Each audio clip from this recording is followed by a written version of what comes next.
Welcome back. We're looking at the environmental and financial costs of recovering the huge amount of oil trapped in Canada's Alberta tar sands.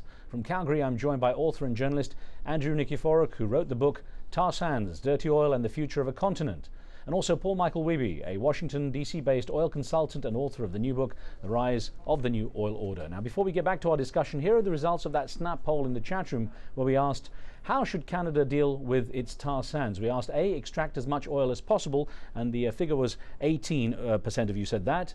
B, do not develop them further because of the environmental concerns. 32% of you chose that option. And then go slowly and consider them an emergency reserve only. The results there, 50% of you said that. So that's not scientific, of course. It's just an opinion from our viewers in the chat room, but good to hear what they're saying there as well. Let's get back to our questions. Let me welcome in Andrew Nikiforuk and ask you first, this story for a lot of people has been really off the radar at a global level. No one really has talked about the tar sands, as it's been labeled in the documentary, the oil sands, the bitumen. Why has it stayed off the radar so much? I think it's because it's, number one, it's happening in Canada, and nobody can imagine outrageous things happening in Canada. And the second thing is that, it is. I think it's a reflection of the media meltdown, that the media has not covered a lot of really pivotal events, and this is one. I mean, when both Canada and the United States have to depend on a resource that is as high cost and as the tar sands, I mean, that's a significant change. The rapid development of the tar sands really is a signature of peak oil and the end of cheap oil. Let me ask you, in your opinion, what are the major issues at stake? Why is this an important story?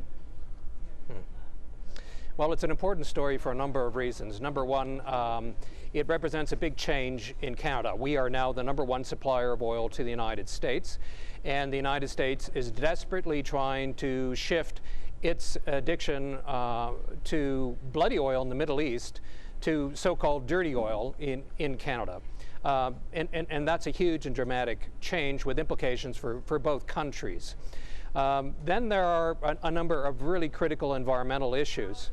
Bitumen is a very dirty product.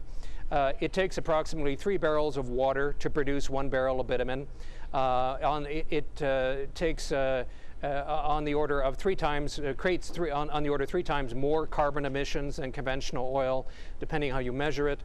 And it's very energy intensive. About 20% of Canada's natural gas supply is now being burned in the tar sands to produce bitumen.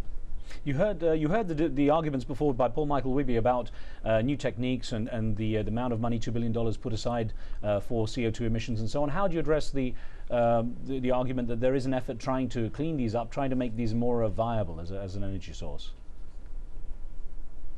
Well, it's going to take a long time actually to clean up the tar sands. I don't see any new, truly novel commercial applications for at least another decade. Some of the issues that we have are legacy issues. We have 130 square kilometers of toxic waste in tailings ponds along the Athabasca River. That's going to take a long time and a lot of money to clean that up. The $2 billion that we have set aside to deal with carbon emissions are really problematic. I mean, it's very difficult to take the carbon out of bitumen production and to store it somewhere in the ground.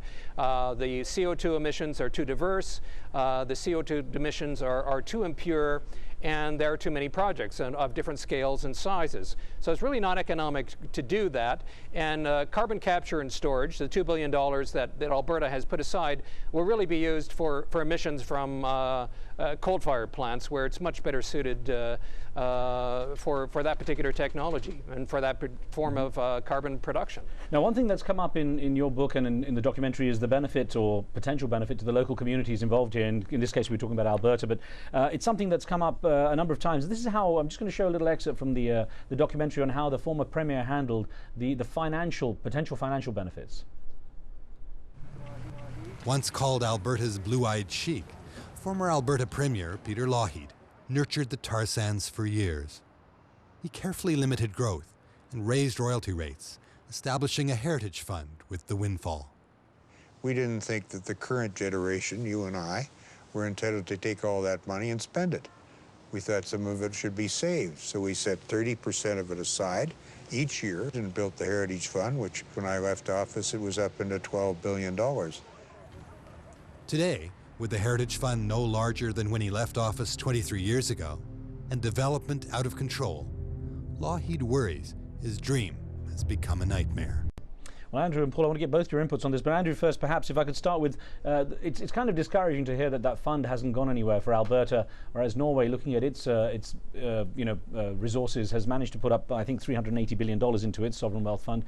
Isn't there a lesson to be learned from that for Canada? Absolutely. I mean, both the International Monetary Fund and the Organization for International Cooperation and Development have both criticized Canada for its lack of fiscal accountability for its oil wealth. I mean, the federal government doesn't have a sovereign fund, and the government of Alberta puts very little money into its sovereign fund. And so the criticisms that former Premier Peter Lougheed have leveled against this project in terms of its pace and scale and the lack of fiscal accountability are completely legitimate and correct.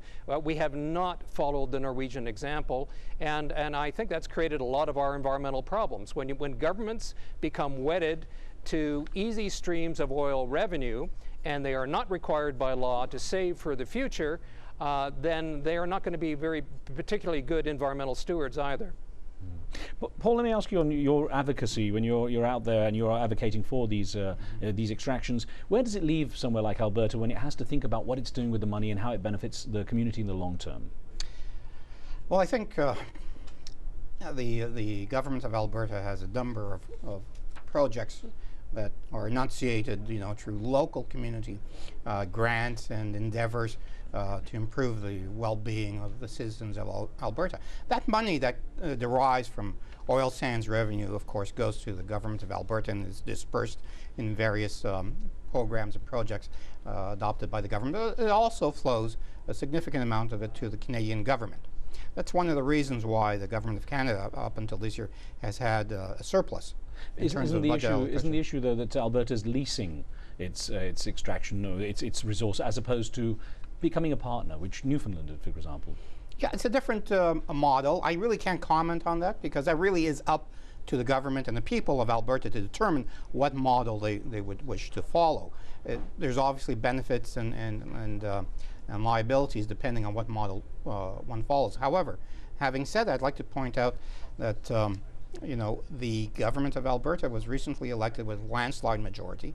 It seems that they're doing something right. There's always room for improvement. There are suggestions as it relates to the Heritage Fund, which I think are valid and may be adopted and expanded upon.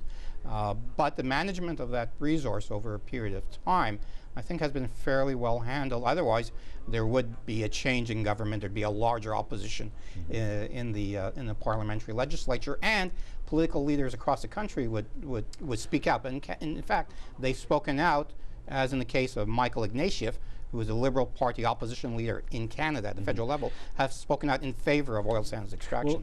Well, it's a fascinating story. Unfortunately, we never have enough time to cover it in this sort of situation, but I want to thank you, and Andrew, I want to thank you very much for joining us there from Calgary. Hopefully we'll get to revisit this. Thank you, Riz. Thank you, both of you. Thank you, sir. And thanks for being with us on the next show. 40 years ago, man landed on the moon, and many wonder why we haven't been back for so long. We look at where the space program's today and where it's heading. Remember, you can find podcasts of our show on iTunes, and this week's episode is British Strategy in Afghanistan. From me and the team, we'll see you next time.